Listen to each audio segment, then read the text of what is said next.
بی هجران بیا با هم بگیریم و بیرحمی این عالم بگیریم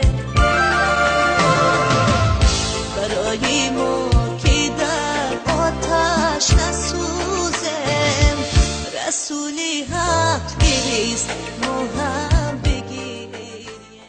این آخرین ترانه ملکه سعیدова هنرمندی معروف تاجیک است که تقریبا 1 سال پیش سروده شده است. از آن وقت تا حالا ملکه دیگر ترانه ایجاد نکرد و معلوم نیست که برنامه‌های ایجادیش در آینده تهیه خواهند شد و یا نه. این آوازخوانی شناخته حالا دنیای کاملا دیگر دارد و میگوید متن یک ترانه مذهبی مجرای زندگی او را به سمت دیگر برد. او را بیشتر به خدا نزدیک کرد و زیارت کعبه مقدس را نصیبش کرد. ملکه صحنه و تمرین و ترانه‌سرایی را به دکانی خرد در یکی از کوچه‌های دوشنبه عوض کرده است. بعد بازگشت ملکه سعیدова از زیارت خانه کعبه ما با او صحبتی داشتیم و او اشاره‌هایی کرد که این زیارت ارزش‌های قبلی را در نظر او کمرنگ تر کرده است.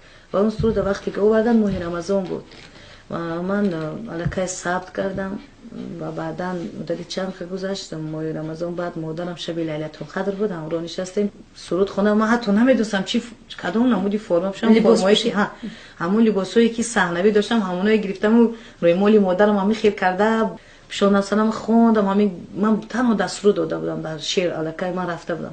جان و دل من فدای مادر قربانی ترانه ملکه از هنرمندان محبوب مردم تاجیکستان است که ابتدای سالهای 90 قرن 20 به صحنه هنری تاجیک پیوست.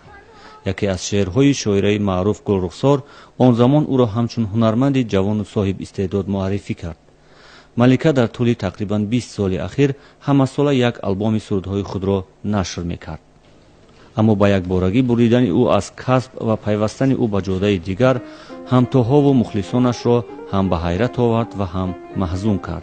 در دل مردم جوشته است. همچون هنرمند او را دوست می‌دارند تا حضور سراغ میکنند.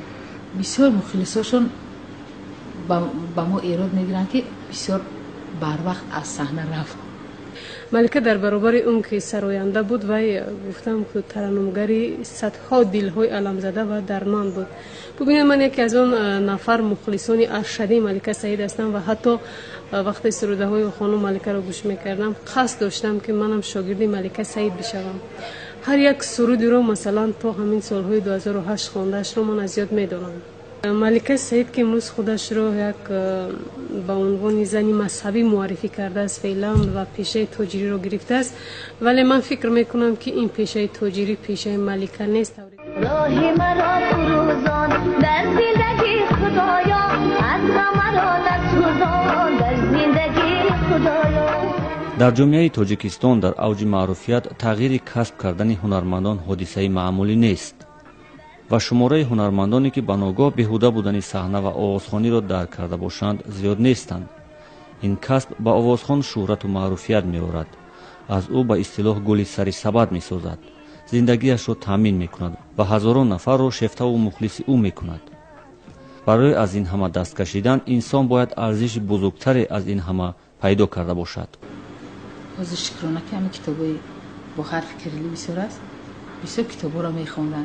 بسیار همین احترام می‌کردن هر یک مثلا کتابای مسلمانی البته داشتن، البته در دل داشتن که در همین سن سال رفتن و قطعا من کردن همین پیشرفت هنری خودشون.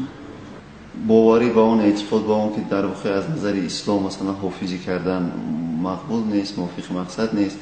خودم می‌چیدم تو اندازه در سطح تحت شعوری و همون مثلا آوازخوان بگیرم اگر تاثیر دارد، ولی بسیار موارد با میگن شرایط وضعیت مجبور میکنه تا آوازخوان میتواند همون آوازخوانیش یک واسطه روزگذرانی آدم باشه.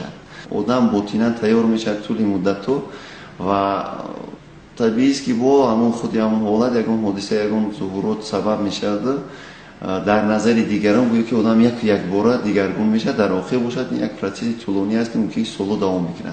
حالا مخلصان ملکه به اون نامه می‌نویسند و از طریق رسانه‌ها می‌پرسند که آیا آوازخوانی دوست داشته آنها به صحنه برمیگردد یا خیر. روی تجارت یا چیزی بوده است که الکی آدم رو بند میکرده است و پای ایجادیات درستی گویم که این روزها نیستم. فقط تازی میخوام که جستجو کنم و یک ایجادیاتی نوی زینه دیگری رو پیدا کنم در روی ایجادیات که الکی اون زینه رو الکی شما دیدید، شنیدید، ترای کردید، شنیدید و میخوام چیزی که باشد یک چیزی نو باشد به خاطر مخلصان.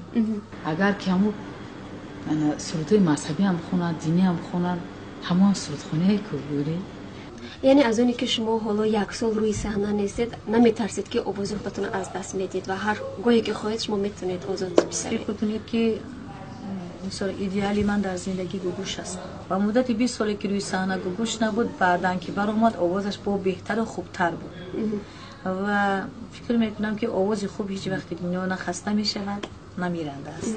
تو گذشتی و خمارم نگذشت، سوزش جان پیدارم نگذشت، عاقبت این حوثی نشکسته، رشته جان و تنم میسوزد قصه عشق تو را گفته نشد، عجبا نیست که نا گفته نشد قصه